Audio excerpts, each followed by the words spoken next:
At 13 years old, Michael stood frozen at his grandfather's funeral. All eyes turned to him as the family patriarch's gold pocket watch, carried by 5 generations of firstborn men, was placed heavily into his small hands. "You're the man of the family now," his uncle whispered, squeezing his shoulder. In that moment, Michael wasn't just mourning his grandfather. He was feeling the invisible mantle of expectations settle onto his shoulders, a weight he never asked to carry. Maybe you felt it too. That moment when you realized being the first male child wasn't just about birth order. It was about carrying hopes, dreams, and legacies that existed long before you drew your first breath. The silent nods when family members discuss the business you'll someday inherit. The extra pressure to be strong when your sisters are allowed to cry. The subtle disappointment when your interests don't match the path already carved out for you. This isn't just about privilege. It's about an unspoken burden that few understand unless they've carried it themselves. You're our welcome to Strong Male Figure. Today we're confronting a truth that many first sons know but rarely speak. Being the first male child in your family comes with a weight that can either crush you or forge you into something extraordinary. The ancient Stoics, men like Marcus Aurelius, who ruled Rome while writing by candlelight about his struggles, understood something powerful about bearing weight. He wrote, "The impediment to action advances action. What stands in the way becomes the way." By the end of our journey today, you'll have the Stoic tools to transform your position from a burden into your greatest source of strength. Let's begin by acknowledging something that few people talk about. Being the first male child often comes with an unspoken contract you never signed. Maybe you've experienced some of these. Family members discussing your future as if it's already written. The subtle pressure to maintain family traditions or businesses, being compared to your father or grandfather, different expectations compared to your sisters or female cousins, the unspoken duty to protect or provide someday. The Roman Stoic Seneca, who advised emperors, understood this burden well. Though born wealthy, he faced enormous expectations from his family and society. He wrote, "The greatest obstacle to living is expectancy, which hangs upon tomorrow and loses today." Think about that for a moment. How many of us are so busy trying to live up to tomorrow's expectations that we forget to actually live today? I remember working with a young man, we'll call him Thomas, who was the first male child born into his family in 2 generations. By age 12, his grandfather had already bought him cufflinks for when he takes over the family business. His sisters were encouraged toward creative pursuits, while he was subtly pushed toward practical subjects and business classes. "I feel like my life was planned before I was born," he told me. This is precisely what the Stoics warned against, living according to impressions placed upon us rather than our true nature. So what would Marcus Aurelius advise if he were sitting across from you today? First, he would likely remind you of a fundamental Stoic principle. Distinguish between what is in your control and what is not. The expectations others place on you? Not in your control. How you respond to these expectations? Entirely within your control. Epictetus, who began life as a slave before becoming one of history's greatest Stoic teachers, put it plainly, "Make the best use of what is in your power and take the rest as it happens." Let's break this down into practical steps. First, identify the expectations placed upon you. Write them down. Be specific. I'm expected to take over the family business. I'm expected to be emotionally strong at all times. I'm expected to carry on certain traditions. Second, question their validity. Ask yourself, does this expectation align with my values? Is this truly beneficial for my growth as a human being? Third, separate external expectations from internal choices.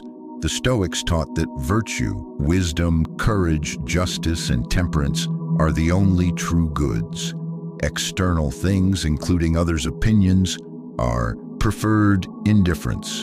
Consider the story of Cato the Younger, perhaps history's most dedicated Stoic. Born into a prestigious Roman family, everyone expected him to follow the typical path of wealth and political convenience. Instead, he chose to stand by his principles of liberty and republicanism, even when it meant standing alone against Julius Caesar. When asked about family expectations, Cato reportedly said, "I will begin to speak when I have something to say that is better than silence."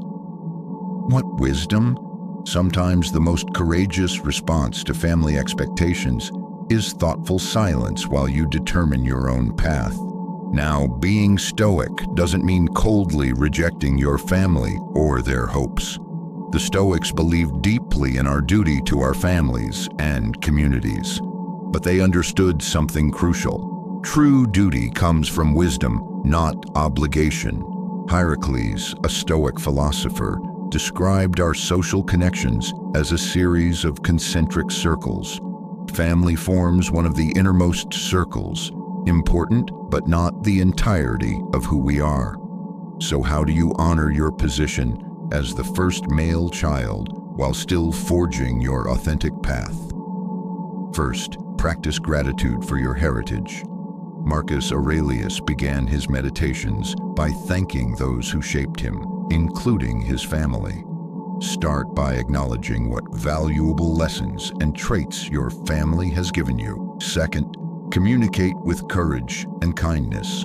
When your path diverges from expectations, address it directly, not with rebellion but with mature clarity. Explain your reasoning, listen to concerns, but remain grounded in your principles. Third, redefine what it means to honor the family. True honor comes not from blindly following traditions, but from living with integrity.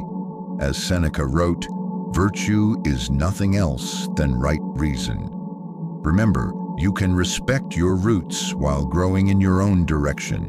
The strongest trees have both deep roots and high branches. Let's get practical. Here are 3 Stoic exercises specifically designed for the first male child navigating family expectations. 1. The view from above. When family pressure feels overwhelming, practice what the Stoics called the view from above. Mentally step back and see your situation from a cosmic perspective. Will these expectations matter in 5 years, 20, 100? This creates instant emotional space. Try this. Next time family expectations feel heavy, go outside, look at the night sky, and remind yourself of your small but significant place in the universe. Second, role examination. Epictetus taught us to examine our roles in life. You are not just the first son. You are also a friend, a citizen, a human being with unique gifts to offer. By remembering your multiple roles, you avoid being defined by just one. Try this. List all your life roles on paper. Which ones do you choose freely? Which bring you the most fulfillment? Third, premeditatio malorum, premeditation of adversity. The Stoics prepared themselves for challenges by mentally rehearsing them. Ask yourself, what's the worst that might happen if I disappoint family expectations? Then develop a plan for how you would handle it with dignity. Try this. Spend 5 minutes visualizing a difficult conversation about your path, rehearsing calm, reasoned responses rooted in your values. Being the first male child in your family presents unique challenges, but as we've seen through Stoic wisdom, these challenges can forge extraordinary character. Remember what Epictetus taught.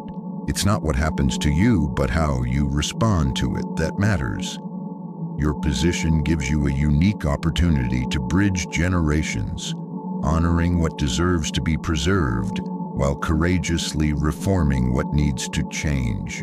So I challenge you today. 1. Take 10 minutes after this video to write down the expectations you carry as the first male child in your family.